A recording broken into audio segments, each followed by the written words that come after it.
we can do quick introductions around. I guess, Dad, if you want to start off.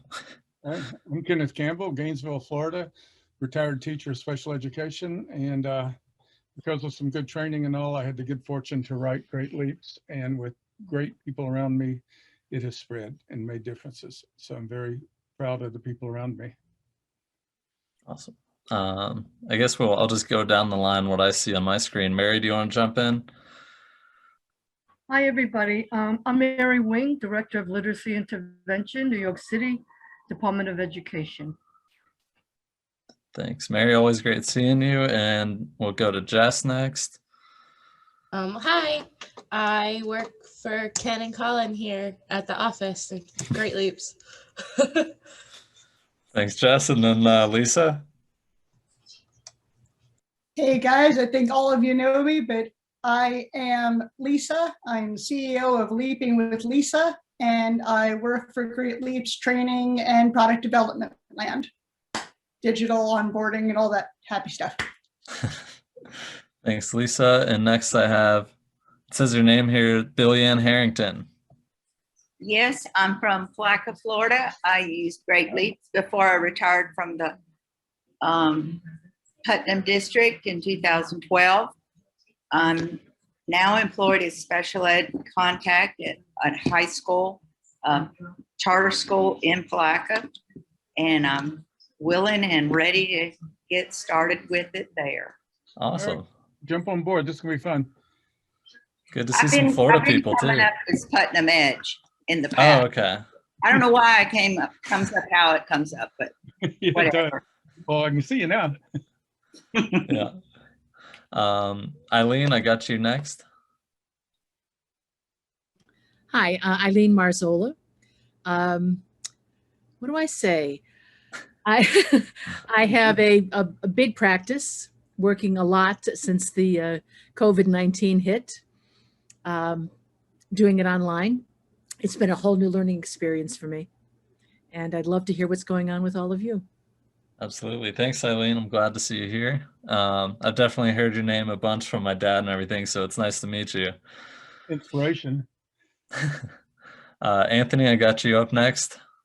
Hey, everybody. Anthony Dimodica, special education teacher at Sunset Park, Brooklyn. Thank you, Anthony. And last but not least, of course, we have Holly here. Hi, I'm a newly retired teacher from the New York City Department of Education. I was an IEP teacher for many years, and then that's how I came to Lisa and Great Leaps, and working with Lisa now, and love the program. So awesome. Thank you, Holly. And I guess myself real quick, I'm Colin. I've only worked for Great Leaps since I was in high school, and that's all I've done my whole life. You know, and now after getting my business degree, I'm, you know, kind of focusing on hopefully, you know, helping take my dad's work and reading and helping kids and growing it to reach as many kids as we can. So, and this being a part of it, you know, strengthening our community of educators and having these conversations and learning from each other. But yeah, today the focus, you know, is on online tutoring. It's something that we've kind of all been faced with lately, you know, teachers now being in the homes of their students and dealing with parents, and that's a new aspect. And then, of course, for tutors, that's kind of always been a piece of it. And there's a lot of unique challenges, of course, that come along with being a tutor. So to kick it off, we'll go over to Lisa, and I'll have you kind of jump in and you know, just tell your story, and we'll go from there. Thanks, Colin. So I came to Great Leaps was at the same time, right before the digital was a figment, it was an inkling in Ken's eye. And when we were developing, I met Ken through Facebook, of all places. And when he was developing the digital program, I said that I wanted to tutor with it. After 2 years of Ken telling me that it wasn't going to work, I stopped discussing it with him. Nothing personal, but it was kind of a downer. And I started a student in person, Devante, and then he moved to Baltimore. Well, I couldn't do anything when he first moved to Baltimore because the digital didn't exist yet. And having a kid turn pages from 300 miles away just seemed a little impractical. When the digital was ready to be used at least, it wasn't released to the public by any means, but when it was able to be used, I started working with Devante again, except he didn't even have Wi-Fi at the time. So we were doing it by phone. I was using the digital, he was using the book. Finally got him on board with the digital, and thus began my tutoring with the program. I now have about 20 students of my own. I have 3 people who work with me tutoring kids because I only have 2 hands. And with Holly and others, I have more hands that can reach more kids. I've incorporated in other programs to meet other exercises to meet student needs. It's all based off of precision teaching, like the Great Leaps program. And I love what I do. I get to get up every morning saying, yes, I get to work with kids and other tutors. I love what I do. Lisa, you changed Devante's life. You know, he can shave now. And we've got that picture of that little 4th grade boy trying to read 2nd grade materials at 25 words a minute, frustrated to the end of the earth. And he was the first long distance Great Leaps kid. And telephone and book, to tell you the truth. And it evolved. But Devante, and people can look at this because I love it. You caught on film, you caught what it's like to not be able to read. And you reached him even though his family had moved to Baltimore. It's pretty funny. When COVID hit, I was asked, because I do work with Great Leaps as well, and I was asked a billion times, obviously, about taking the paper, working digitally, working remotely. And I could honestly say this program didn't have to adapt to work remotely because the digital version of the program was used remote before it was used in person by a year. Actually, by probably well more than a year. So I occasionally have a couple of local students, so I occasionally get to work in person, but my work has all been in student homes via technology. I've worked with kids at Disney when they've been at Disney. I've worked in Hawaii when they've been in Hawaii. I've worked when I've been on vacations and such and trips. So it's really kind of cool. So when I got to meet my kids in person, it was wild because we were in the same place at the same time. So much fun. Something I wanted to ask to you, Lisa, with Devante and to others. Eileen, you mentioned that you also made the transition from being in person to going online in this past year. Did you see, challenges in making that transition to working with him in person to going online? Like, was there any, I don't know, behavioral change he felt? Did he feel like more engaged or less engaged, or how did that kind of transition go for him? That's a really cool question because we didn't know how that was going to work. We honestly had no idea if it was if I was going to be. I didn't know if I was going to be able to form relationships with students from. Most of my students are about 1,000 miles away. Turns out it's actually easier in some ways. There was no difference for Devante, no negative impact with Devante of working at a distance. And in a lot of ways, being captured in a little box seems to translate even better in some ways. I can use my body position to engage students, and I have their focus better, I think, in some cases than I would if I were in a room with them. I'm special because I'm in a box. This is huge for me because I don't believe things until I see them. That's the behavior piece in me. I didn't know if it translated at all. It's just a guess. The data I've seen at this point, and we're getting more and more of it coming in fast, at this point in time, it appears long distance tutoring is 10% better data than side-by-side in-person tutoring. We could conjecture. There are no studies on this. I kind of love it being out in areas where there's really no studies going on, because we're free to think on our own. What's going on here? And I kind of go with Lisa on that one. This idea of the lack of distractions and the focus on your head, that may be a piece of it. The other behavioral piece I've seen is perhaps the lack of feeling stigmatized or being judged by other peers all around you and things like that. So that would be my two takes on why long distance is getting us a tad better data than in person. I want to pass that one to Eileen as well and see how since you had mentioned that early on, how that experience was for you and your students. It really was very smooth.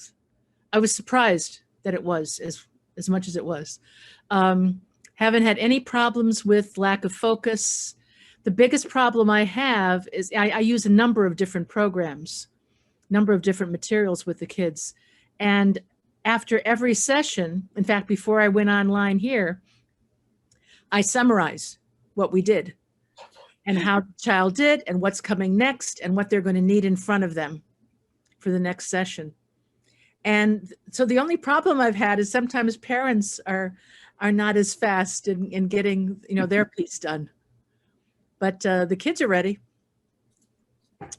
And I love it that, they'll say to me, I had a child just yesterday who said, "Can I show you something that I did in 5 minutes? As soon as we do our work, in 5 minutes." I said, "In 5 minutes, if we get our work done, then you can show me." And he did. And it was amazing. He had created this structure. I said, "I could never do that in a million years." Yeah. And that's something I did not get to see when the kids were coming in person. I've got to see my kids riding unicycles. I've gotten to see their art projects. Yeah. I've been on trampolines with them. I know their Elf on the Shelf's names. I have a list that I print each year so I can keep it updated. So Eileen, I agree. The relationships are almost cozier when working in their house with them. Yeah, I agree. I did an ad a long time ago with my two granddaughters, and older granddaughter was going, "Oh, I don't want to do my reading in school. I want to do my reading in a pool." And younger granddaughter goes, "You can't do your reading in a pool." And then I get to jump in and go, "Au contraire, you can do great leaps anywhere." And we snapped and we're doing it in a pool. Well, I probably filmed that when I was like in ninth grade or something, like forever ago.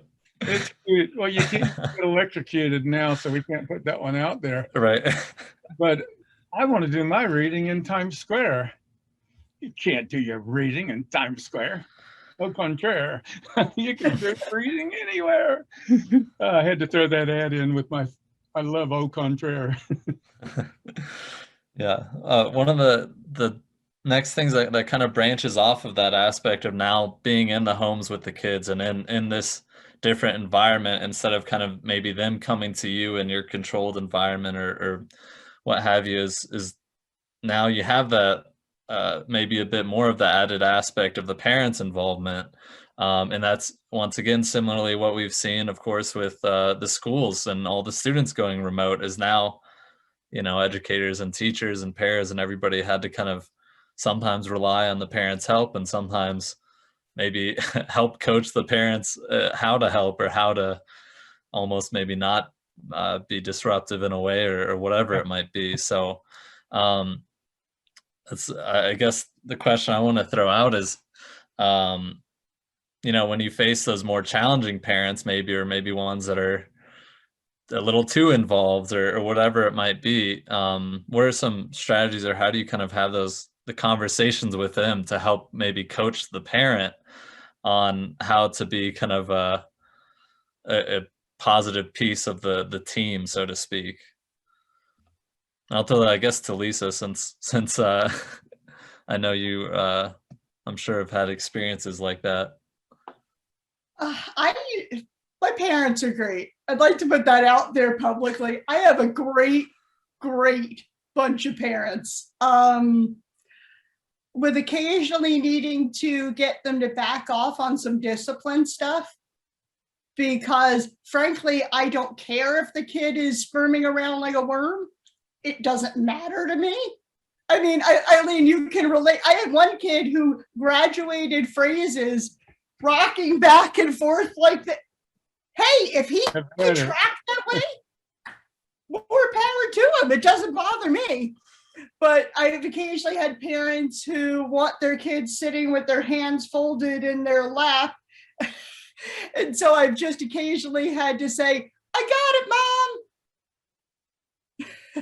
Mom. Sometimes those discussions are best private. Oftentimes they are.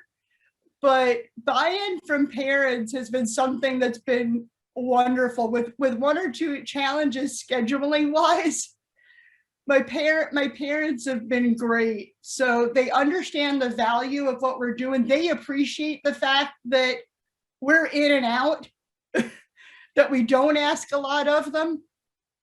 And it gives most of my students, I don't work with kids who are under 6.5 for the most part.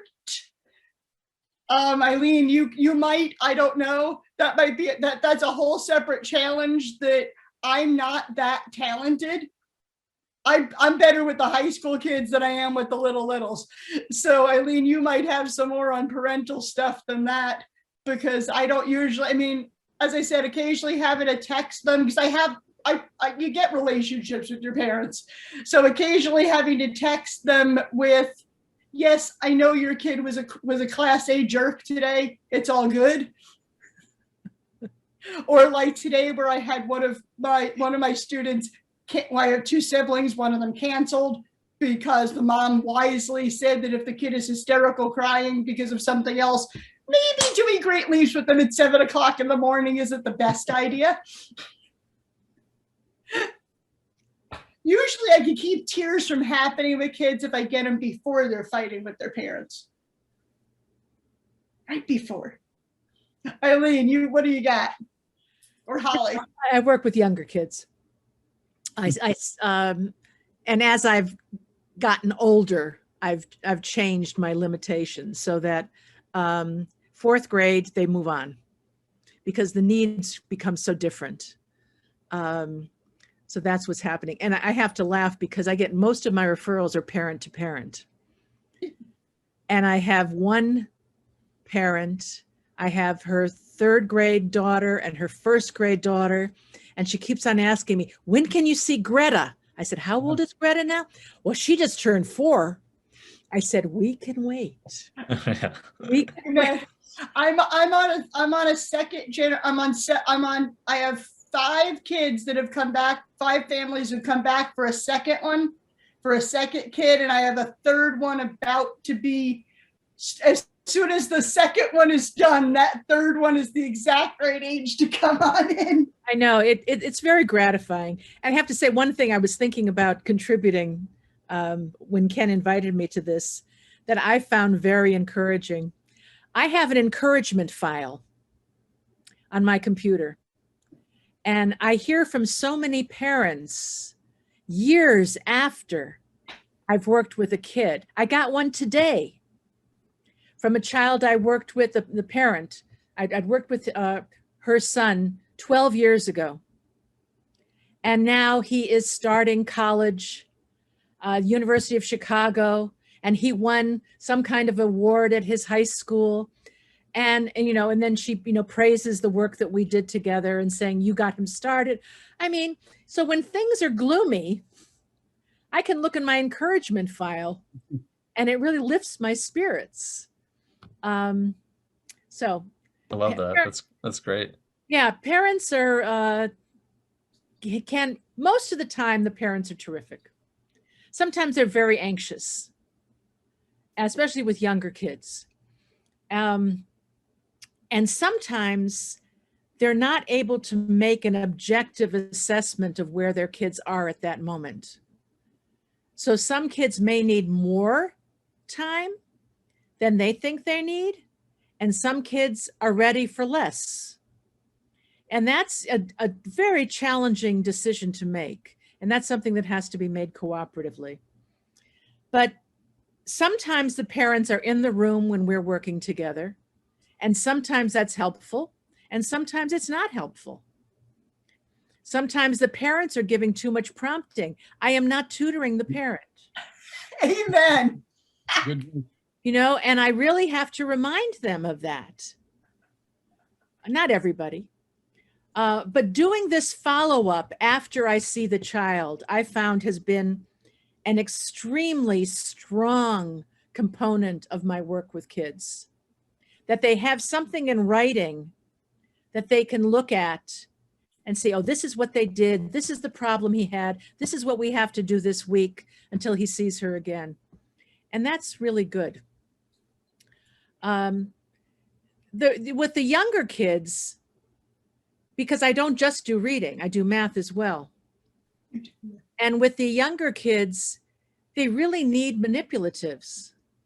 They really need, you know, the materials in front of them. And that's been challenging. And I know that there are, you know, visual, you can get them online. I'm just beginning to try those, or sending those to, you know, sending parents suggestions of materials to have on hand. You know, go ahead. I do math also. I do the oral calculation stuff as such. And I usually, if my kid needs full out concrete, I'll usually have the parent grab some pennies or something, or jelly beans, M&Ms or something like that. Most of my kids move from the concrete to the semi-abstract pretty quick. So they have paper sitting there so I could have them draw circles on their in their notebook or on the board. Because yeah, it is challenging when you need, because for me, I don't always need the manipulatives, but when I need them, you need them. I need them. Yeah. When a kid blocks out and can't conceptualize subtraction or fractions. Yep. Fractions, I find really critical that you have something they can look at. Yep, I have some really challenged math kids. Like, absolutely. It's good for us to be challenged constantly. If everything was easy every day, that would be boring. Amen. Right. A lot of people think that math is calculation, and math without meaning is not math. It's just abstract calculation with no meaning whatsoever. On fractions, Colin, you may not even remember this. I started working with fractions with you and Ian on Sunday mornings, on pancake mornings, as the language I used as we made pancakes. Was absolutely teaching. Sneaky, real sneaky, Dad. I don't remember it, so I guess it worked. It did well. It's just part of language. And a half a cup, I don't need to go get, this is half a cup. I can take half a cup and pour it. There it is, half a cup. And I'm not teaching a half at all. It's part of language. And that is huge, because many of our kids don't have working language relationships with their parents. Especially in my world of behavior disorders, they have been talked at, not with. So one of our powers, even long distance now, is you may be the first adult human being this child has ever talked with and engaged with. I'd probably be a terrible tutor for 4, 5, and 6-year-olds, because I'm probably going to play the whole 15 minutes. I did it with 3rd and 4th graders. I was more interested in Little Boy's Turtle and in teaching them, well, get into reading. So you can't use my videos of working with kids. You know, one other thing I've noticed having the parents in the room is they've come back to me to say, you know, I never realized there was another way to say that, or there was another way to communicate that idea. And I noticed that you know, so having them notice things that I'm doing that are effective with their child is really powerful. And I'm so touched, you know, when they verbalize that. Yeah. I was wondering, has anyone had a challenge, and it may be different, you know, I feel like maybe given when people are signing their kids up for private tutoring, the parent is maybe already more engaged, but you know, with lots of our teachers who've had to work in, you know, a variety of demographics over this past year with a variety of different home situations, if that parent is maybe like less engaged or almost not involved at all, maybe how do you approach trying to maybe show them the progress their kid's making or get them, you know, engaged in things? And if Well, this, Yeah, that's yeah. part of that feedback that I give after every session. Hmm. You know, any Mhm. progress the child has made, I make sure that that's in that note. You know, he's able Yeah. to do this time, and he went up this much and this many words in the minute. And I think that's really important. You want to celebrate successes and not focus Absolutely. on the things that are, you know, they're stuck on. And I always say to the kids, and it's the truth, you've got to tell me what's hard, because I need to know what's hard for you. It's my job. Help me to do my job.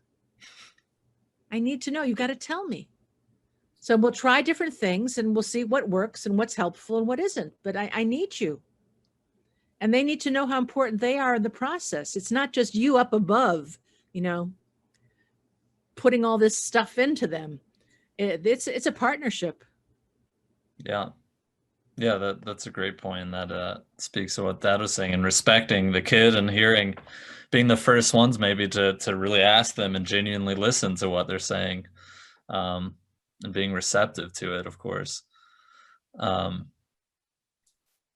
Maybe I'll pull Colin, Anthony, to pull in with your experience this past year and working remote with kids.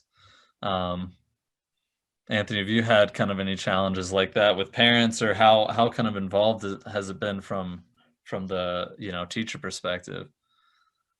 In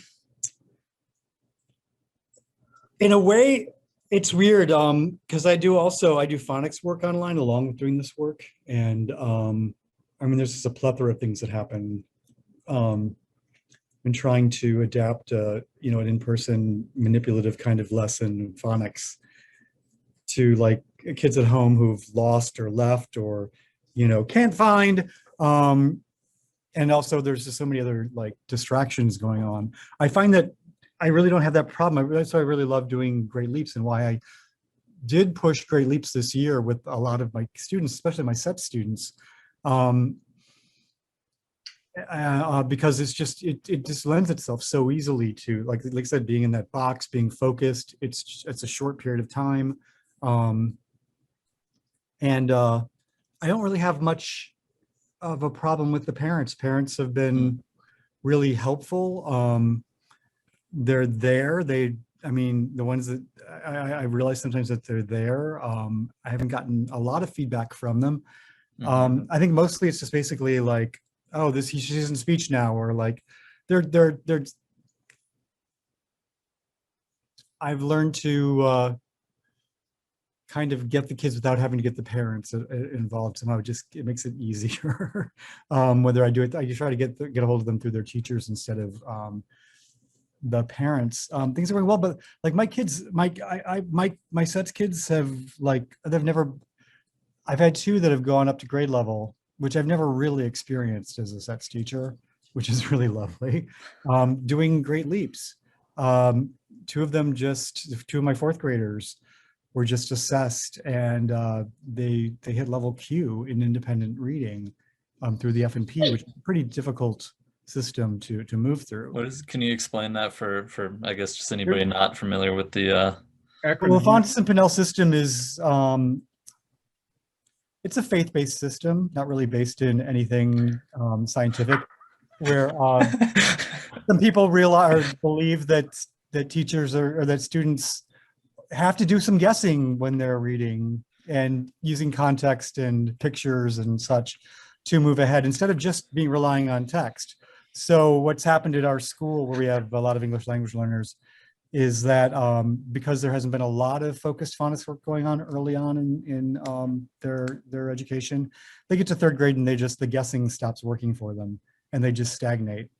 And so luckily we have a principal who's turning that around in my school, but Fountain Spinell is, students have to, it's a battery of not only like, it's a running record, a basic running record that's very strict, but also has some very difficult comprehension questions that students have to answer once they've done the reading.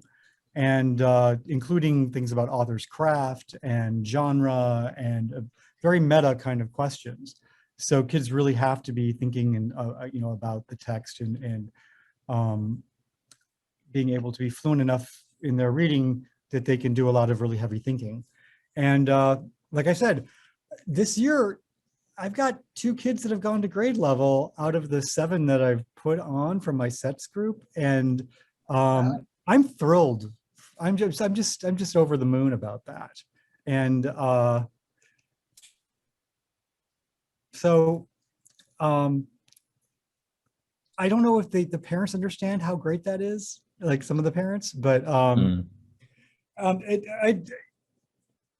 there are other things that they need to do in ELL, and now I can start working on writing and other things too, which is really great. But for this year, seeing that we're dealing with most kids in hybrid, a lot of kids in fully remote, I feel like this has been the best use of time. It just really has been. Best uses of time and resources during this pandemic has been putting my kids on Great Leaps, and it's something I'm going to always have to use with them, and we'll push with them. Like I have a very severely dyslexic kid in 4th grade who was reading like a level G last year. Now she's a level M. Then that mother really does understand and really appreciates what's been going on. That's wonderful. Holly's parents are appreciative. I know because they message me. Holly, you want to talk about your parents? I've been working with 2 students remotely, and the parents have been fabulous. Talking about parents, there's a lot of communication. We text each other all the time. Been very flexible with their schedules and mine, as I'm a recent grandmother and traveling a lot. Congratulations on that. Yeah. So right now I'm in Virginia, and I travel to Rhode Island, and I live in New York. So a lot of traveling going on, and the parents have been really, really good. And the students have been really focused. Even, I have one student who's a little difficult, but she's really, for the time that we're together, she really stays pretty focused, and it's been really good. So, and the parents, whatever they can do, they want to help, or sometimes we have to tell them to wait. It takes a little bit of time, we're only working together for a short time, but it does take a little bit longer. So it's, yeah, setting those expectations and having that open communication with the parent, and like Eileen was saying, the daily, like understanding the progress that their kids making, because they aren't necessarily just educated in the world of reading, and they may not know completely what to expect, and their past experiences may have just been trying some program that just didn't work out for them, and they just they may start out in any number of places from kind of discouraged, and you have to maybe pull them back up and say, hey, we're making great progress, like this is real, this progress we're seeing is happening. Or they may come in with unrealistic expectations, of course, of their kid. I've seen in our Great Leaps tutoring stuff, and just having conversation with the parents, definitely the extremes of both ends of a parent whose child had made, I think in 3 or 4 months with us, over 2 years of growth in our instructional level, and was, you look at the accuracy and the speed, and everything was there that you'd hope to see for improvements in fluency, but her comprehension was still just a bit lagging behind, and a little bit slower than what the parents' expectation was. And unfortunately, in that case, I wasn't clearly able to maybe communicate that through well enough, or some parents maybe are just gonna always keep those expectations, and ultimately she pulled her daughter from the program, and I was with the amount of success we were having, I was so disappointed, and it's difficult to see her go for sure. But one of the kind of other things in online tutoring I wanted to ask about, because it's just so, I think, different in the tools you have and how to approach it online versus in person, is the behavioral aspect. There's different things you can do to get motivation, right? And there's different, just all sorts of different things you could do online versus in person. So I want to throw that as kind of the question out here next, is maybe what are some strategies you do for motivation or for managing behavior that has worked well for you online? Let me give you one of each. My students all know what an ice cream leap is. They all know that if they get a leap in all 3 sections in one day, their parents have to get them ice cream. And my word, they know they're getting ice cream. Nice. So that's one thing I do to keep motivation up. Obviously, we can't use tokens, candy, stickers, or anything like that because, well, it doesn't go through the camera. Traditionally, motivation isn't as much of a challenge, but an ice cream leap, they absolutely love. And they don't come easy. That's after they're at their instructional level. We don't tell them about that day one.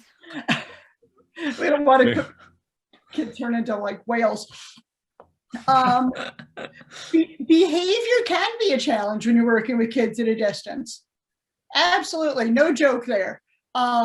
There's plenty to distract with. There's plenty of opportunity to not listen. My parents aren't necessarily available to do something about it. I've found that I have tools that I didn't know I had until I really learned a bit more about behavior. My body position is one of them. So I'm always up and with my student. If I have a student throw their iPad and start bashing their heads and saying they're not doing it and everything, I don't yell and scream back. I just sit back, doodle on my phone. Usually within 15 to 20 seconds, my students will say something like, well, can we continue? Or I'm back. And then I'm right back in, let's rock and roll. Are you ready for phrases? Okay. You can use your body position. I've also hung up on kids. If I have a student who is doing something outrageous for attention, I'm not going to fight with them about it. I'm going to hang up on them. And so I will very calmly and very nonchalantly say, I guess you don't feel like working today? Fine, I'm not going to sit here and wait, click. Usually I'll tell them I'm going out for ice cream. Inevitably, every single time that I have had to do that, and so it's been probably half a dozen times over the years with different students, they come in the next time, which is usually the next day, absolutely transformed. They know they're not going to get the attention that way. And there they are, like little angels. I lost one student that way. So if you're chicken about losing a student, don't do it. I lost one, but from my aspect, I was not going to teach a 12-year-old kid, a 12-year-old young man, that behaving like a 5-year-old was acceptable. So I was okay with that. Student purposely blew a math probe and then was going on YouTube instead of logging in. I hung up on him. The timing was bad and at his home for that. and totally down with that. So there are things that we can do, both positive reinforcement and punishers, that we have at our disposal. They're just not the traditional things that we could do if we were face to face. I want to mention quick one thing that Ashley Lund from in Para, New York, did for one of her tutoring students who just totally loves Star Wars and stuff. He was a big Star Wars nut. Of course, that comes in listening to your student, finding out what they love, of course. But she did a little basically made like a digital Star Wars sticker chart equivalent type of thing. So just because he had mentioned sticker charts, it made me think of that. And so she made like a digital chart for him where, like, if you get a little Yoda picture, that would be like one thing. If you get, Anakin, or whatever else, it was just the cutest thing, and really got the kid jazzed up. And then the mom started making it. Eileen mentioned the parents learning from things that you do that work. The mom started making one at home for behaviors and stuff, and it like totally, I guess, transformed kind of this kid's behavior in like a huge way, just taking one thing that he loved so much in Star Wars and like making a somewhat arbitrary chart about it. It's hilarious, but yeah. A huge early focus in mine in working with disturbed children was listening very carefully to who they are, what makes them tick. I kind of call it an informal interest inventory, because I am full alert. What's this kid like? I can look up their birthday. And sometimes just by your caring enough, miracles happen. I had a young boy who everyone in the entire school hated him. He wasn't even one of mine. But I went to his folder and began reading and asking, and I just want to know what made this little 6th grade boy so different. And I guess it's intuition. I can pick up on things going on. Things are really going on with this kid, even if he wasn't mine. I looked it up, I did some reading, and I found out that a few summers before, his siblings had drowned, and he was with them and could not save them. And everyone was treating this poor boy as an awful outcast, and no one liked him. As soon as I could go that distance to find out I wasn't even working with him, who this boy was, I was then able to get that news to the staff. Empathy shows up and the boy's life begins changing. That is listening, caring, watching, and maybe doing a little piece of extra work. If you hear a kid likes turtles, man, I can tell you all about COVID, talking about turtle shells and stuff. What does the kid like?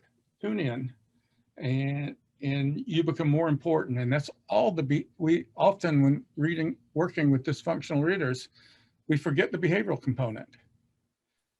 I think the behavioral component is always the cornerstone in working with children, always the cornerstone. You won't win with everybody. You cannot win with everybody. You won't like everybody. You cannot like everybody, but you do your best. And if you're failing, you need a good strategy. You may need compadres to help you. You may need just to send the child somewhere else, that you are not the one, and that is okay. You're not supposed to be the one. You're the one for plenty. There's zillions of kids needing help. Getting to know them is, and that's just that informal interest inventory. What makes them tick? Mm-hmm. Since we're coming close to our kind of 5 o'clock here, I guess Eastern, if you're on the East Coast. Yeah. I'm in Colorado. So as we're closing in, I just want to open it up. Was there any topics, questions, anything that anyone else in our audience kind of had and wanted to, bring to this group? We've of course got lots of experience and, great educators here to respond or speak to different things. Mary, yeah. Yeah, I find that my teachers, we meet every week and we talk about what works, what doesn't work. and we help each other with different suggestions. And one of the biggest motivators for our kids are the donuts. Once they understand what those donuts mean, they look for it every time they open up their screen with their tutors. And it's really interesting how that really changes their perspective of what they're doing with the Great Leaps program. I had a, And go ahead, Mary. but just the motivator, besides all the encouragement that, you know, they're given and a lot of positive reinforcement, sometimes it's not enough because many of our families lack good Wi-Fi, and so they're cut in and out sometimes, and I could relate to that because I have that issue.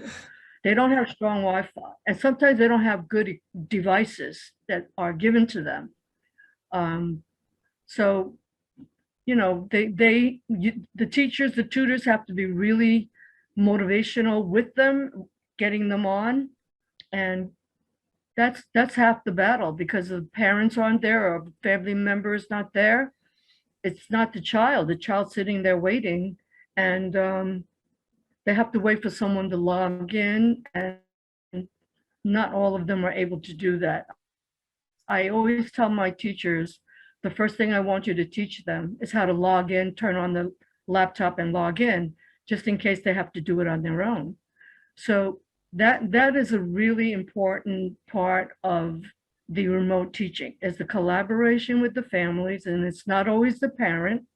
Sometimes it's a sister or brother, you know, one of the siblings, grandparents, uncles, aunts. And sometimes the noise distraction for the child is very difficult. They're not always sitting home alone waiting for you to work with. You know, they're big families, you know, the kids are all over the place and the noise is very difficult for the kids. So there's a lot of factors when we talk about our kids working remotely. But you know what? My teachers in New York City, they rose to the occasion. They really were able to get the kids to log on. One of them is working with a student in Puerto Rico. And this student loves the program so much, he logs on religiously 5 times a week and wants it on the weekends. Some of the kids are asking for it twice a day.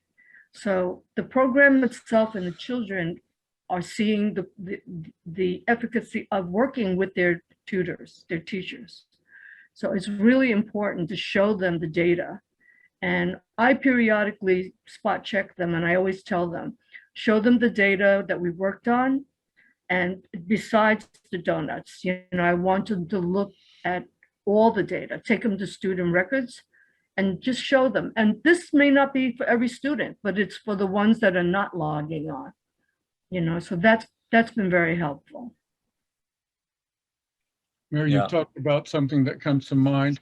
Many of the children, especially in tutoring we work with, have been convinced by a very punishing system over time to think they're inadequate. Beyond thinking they're inadequate, they know they're inadequate. We've been told as teachers we can counsel them out of that inadequacy with our words. Dang, man, I was a creative writing major. I'm not that good. It's not words that bring about self-efficacy. It's performance. Once a child is proven in their own heart of hearts that no, they're not stupid. Yes, they can do it. That's a point you begin really, really winning because you've destroyed the cancer. From this group, who virtually everybody here is tutored but me, a long distance. You have. This will help me. This will not a lot. This will help me in development. I'm really working a lot on development in my Bell Lab here.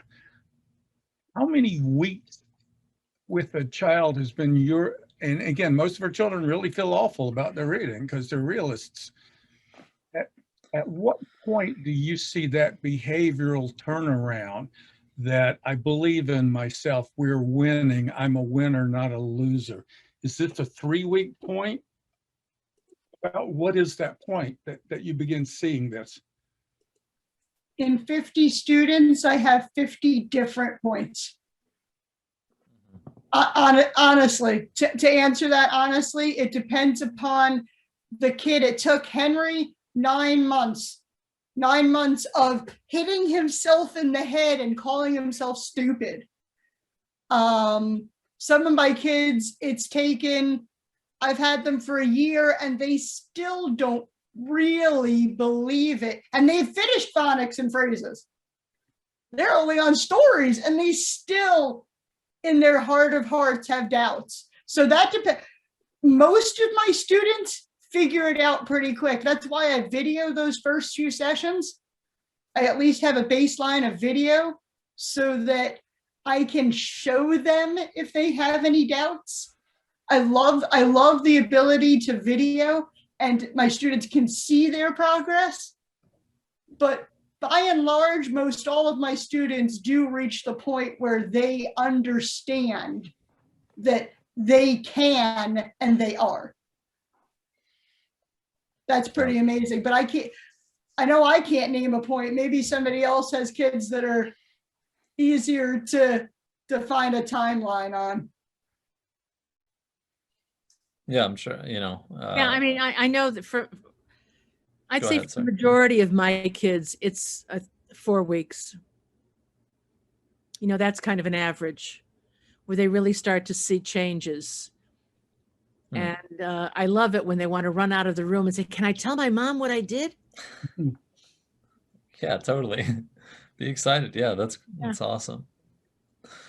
We mentioned positive reinforcement and such. The other thing I do is if I have a kid young enough to want them, I give them their stories when they're done.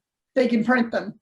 So I have the mom or dad take a picture and they have books with the Great Leap stories from the cat on up that they can read to the world. That's the homework I used to send home, is after a child had mastered a probe, I'd send that one home for homework.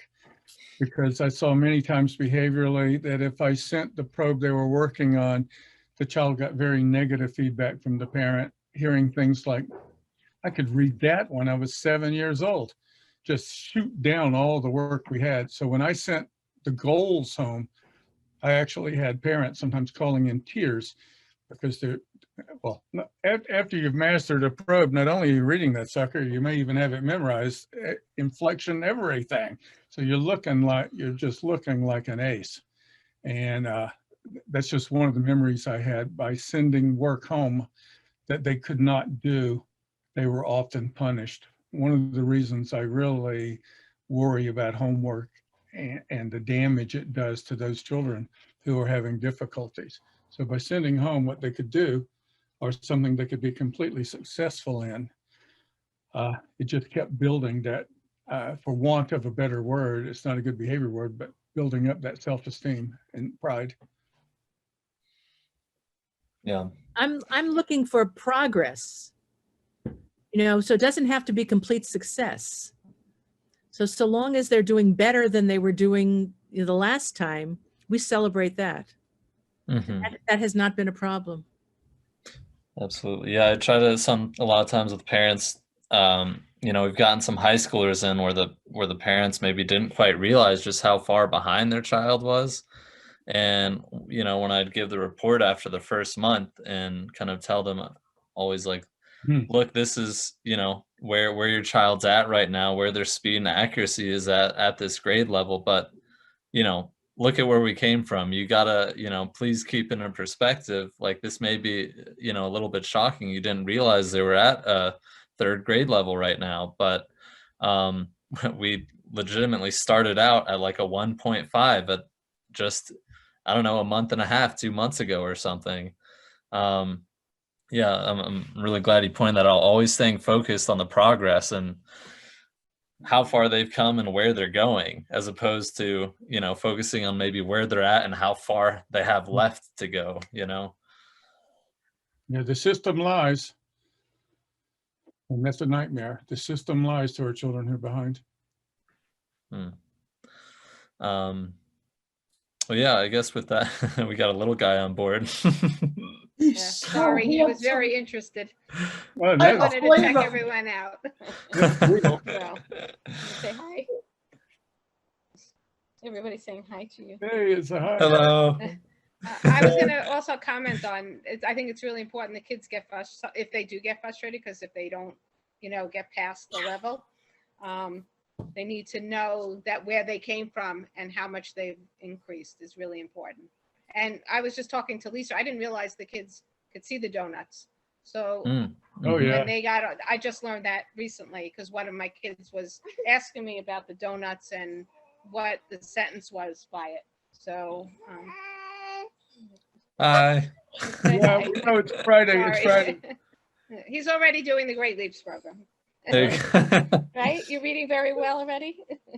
He's ready for the weekend. Little Einstein program. Hey, in 2 weeks, we can meet again, same time, same channel. I don't know what we're talking about yet, but I just like the happy hour idea where we can get with really involved, caring educators and share. So I feel honored to be a piece of that. And thank you, Mary. Two of your tutors, two of your IEP staff wrote me this week. Just wonderful letters of thanks. And the best part of the letter of thanks was they talked about children and what the children were doing. And yeah, we tried to help as best we could in the pandemic, and they try to thank me for their children's growth. And I've got to tell them it's not me at all. It's you. I gave you a tool. I didn't build anything. You did it. Yeah. Awesome. Well, I guess with that, thanks for everybody for joining, and happy Friday to everyone. We got a great long weekend ahead, and let's hope everybody can get some nice weather to enjoy it. And, of course, with Memorial Day, there's of course a real aspect to that holiday too, that as Dad mentioned, having known, two people he went to high school with who passed in Vietnam. It is always, I think, important to, just be thankful for where we're at. And there's where sacrifices and everything involved. And but yeah, either way, we get a long weekend ahead, and I hope we'll see everybody here again in a couple weeks.